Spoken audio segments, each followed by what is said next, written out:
जय श्री कृष्ण। श्री पुरुषोत्तम भगवान की जय। अध्याय 7 प्रारंभમાં શ્રી સૂત પુરાણી કહે છે, ભવદ્ભિર યહ કૃતઃ પ્રશ્નઃ તમચીકરદાશુગઃ યદુત્તરમુવાચેશસ્તદ્વદામિ તપોધનાઃ. સૂત બોલ્યા, હે તપોધન મહર્ષિઓ, તમે જે પ્રશ્ન કર્યો તે જ પ્રશ્ન નારદ મુનિએ શ્રી નારાયણને કર્યો હતો, અને પછી શ્રી નારાયણ પ્રભુએ જે ઉત્તર આપ્યો હતો એ જ હું તમને કહું છું. નારદજી કહે છે, એ અપાર પારકું દુઃખ જણાવીને પછી શ્રી વિષ્ણુ ભગવાન તો મૌન રહ્યા. એ પછી, હે બદ્રીનાથ નારાયણ, તે પુરુષોત્તમ પરમાત્માએ શું કર્યું હતું તે હવે કહો. શ્રી નારાયણ બોલ્યા, હે પુત્ર નારદ, ગોલોકનાથ શ્રી કૃષ્ણ ભગવાને જે ગુહ્ય વચન શ્રી વિષ્ણુને કહ્યું હતું એ જ હું કહું છું, કેમ કે સાંભળવા ઈચ્છતા દંભ રહિત અને હંમેશાના આસ્તિક એવા ઉત્તમ ભક્તને તો સર્વ કંઈ કહેવું જોઈએ.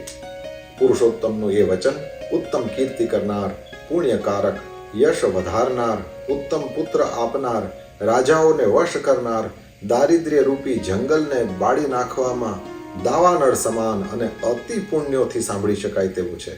માટે અનન્ય ભક્તિથી તે સાંભળવા જેવું છે અને એ પ્રમાણે આચરવા જેવું છે. હવે શ્રી પુરુષોત્તમની વાણી શ્રી પુરુષોત્તમ ભગવાન કહે છે, સમીચીનમ કૃતમ વિષ્ણુ. વિષ્ણુ ભગવાનને પુરુષોત્તમ ભગવાન કહે છે કે હે વિષ્ણુ, આ મળ માસનો હાથ પકડીને તમે જે અહીંયા લઈ આવ્યા છો તે બહુ સારું કર્યું. આનાથી તમે લોકમાં કીર્તિ પ્રાપ્ત કરશો. તમે જે જીવને પોતાનો કરીને સ્વીકારો છો તેને મેં જ સ્વીકાર્યો છે એમ જાણવું. આ મળમાસને હું મારા જેવો સર્વોપરી કરીશ. હું મારા ગુણો, કીર્તિ, પ્રભાવ, 6 ઐશ્વર્યો, પરાક્રમો, ભક્તોને વરદાન આપું અને બીજા જે જે ગુણોથી લોકમાં પુરુષોત્તમ તરીકે પ્રખ્યાત થયો છું એ સર્વ ગુણો આજથી મેં આ મળમાસને અર્પણ કર્યા છે. મારામાં જે ગુણો રહ્યા છે તે બધા આનામાં પણ પ્રાપ્ત થાવ. તેમજ લોકમાં અને વેદમાં મારું પુરુષોત્તમ એવું નામ પ્રસિદ્ધ છે તે પણ હે જનાર્દન હું આને આપું છું.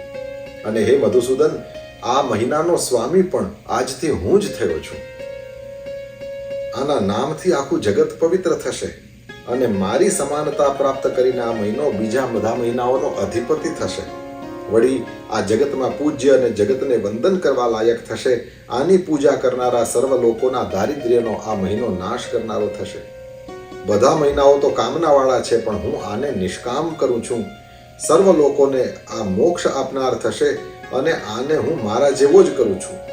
જે મનુષ્ય કામના રહિત અથવા સર્વ કામનાઓથી યુક્ત થઈને પણ આ અધિક માસનું જો પૂજન કરશે તો તે સર્વ કર્મોને બાળીને ભસ્મ કરીને અવશ્ય મને પુરુષોત્તમને જ પ્રાપ્ત કરશે.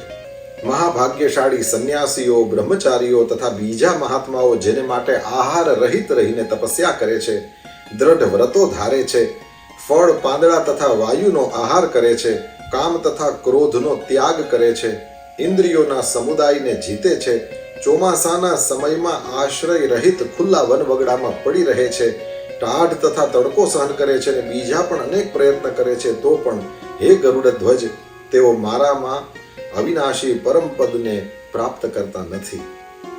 પરંતુ જેઓ આ પુરુષોત્તમના ભક્ત બને છે તેઓ તો માત્ર એક જ મહિનામાં ઘડપણ અને મરણ રહિત થઈ જાય છે અને એ પરમ પદને અનાયાસે પ્રાપ્ત કરે છે. આમ સર્વ સાધનો કરતા આ શ્રેષ્ઠ છે અને સર્વ કામનાઓ તથા અર્થ સિદ્ધિઓને આપનારો છે. તેથી આ પુરુષોત્તમ માસનું જ અવશ્ય સેવન કરવું જોઈએ. તસ્માત સંસેવ્યતામ એવં માસોયમ પુરુષોત્તમ. જેમ ખેડેલી જમીનમાં વાવેલા બિયા કરોડો ગણા થઈને વધી જાય છે, તેમ મારા પુરુષોત્તમ માસમાં કરેલું પુણ્ય કરોડો ગણું થઈને વધી જાય છે.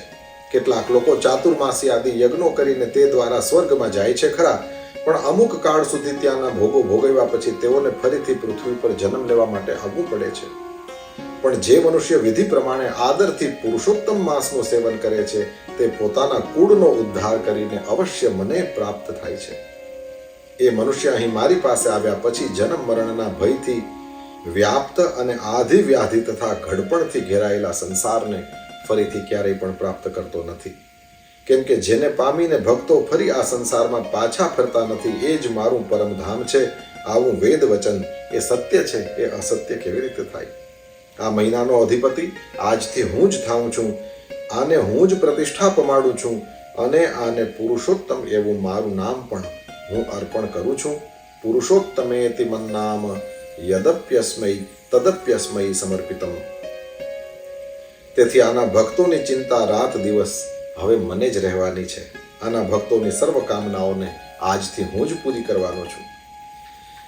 ભગવાન કહે છે, કદાચ મારા ભક્તોનો અપરાધ હું ગણીશ, પણ આ પુરુષોત્તમ માસના ભક્તોનો અપરાધ હું કદીએ નહીં ગણું. હે વિષ્ણુ, મારા પોતાના આરાધન કરતા મારા આશ્રિત ભક્તોનું આરાધન મને વધારે પ્રિય છે. તેમજ મારા ભક્તોની કામના આપવામાં કદાચ હું વિલંબ કરું, પણ મારા આ પુરુષોત્તમ માસના ભક્તોની કામનાઓ આપવામાં કદી પણ હું વિલંબ નહીં કરું. તેમજ મારા આ પુરુષોત્તમ માસના જે ભક્તો થશે તેઓ મને અતિશય વહાલા થશે. અતિશય મૂઢ જેવા જે લોકો આ પુરુષોત્તમ માસમાં જપ દાન વગેરે નહીં કરે, સત્કર્મો તથા સ્નાનથી રહિત રહેશે અને દેવો તીર્થો તથા બ્રાહ્મણોનો દ્વેષ કરશે, તો તે દુષ્ટો એ દુર્ભાગી થશે અને બીજાના ભાગ્ય ઉપર જીવનારા થશે. સસલાને ક્યારેય શિંગડું ન હોઈ શકે તેમ તેઓને સ્વપ્નમાં પણ સુખ નહીં મળે. જેઓ મને પ્રિય આ પુરુષોત્તમ માસને મળ માસ ગણીને જો એનો તિરસ્કાર કરશે અને ધર્મનું આચરણ નહીં કરે તો તે લોકો નરકવાસી બનશે.